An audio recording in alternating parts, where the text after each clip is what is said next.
We'll guide you through how to fix an iPhone screen glitching or flickering. If you find this useful, then consider subscribing and liking the video. Glitches or flickers on your iPhone screen can go and get annoying, and it can make it hard to use. So we've got some different fixes you can try.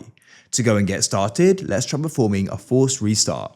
To do that, you want to go and press the increase volume button, then the decrease, and hold down the side power button.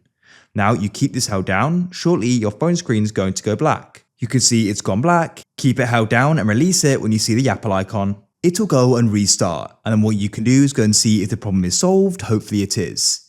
If it still isn't, then what you want to try doing is removing any case or screen protector you've got on your device. So what you can do is try removing it, then go and see if that goes and solves the problem. It often can, especially if you've got a screen protector, so you try peeling that off. Go and see if that solves the problem. If you're still finding that it's flickering or glitching in a certain area, potentially you've gone and dropped it and it started happening, then what you want to try doing is go and sort of gently massage it. Sounds a bit weird, but what you want to do is go and start massaging it in the area like so.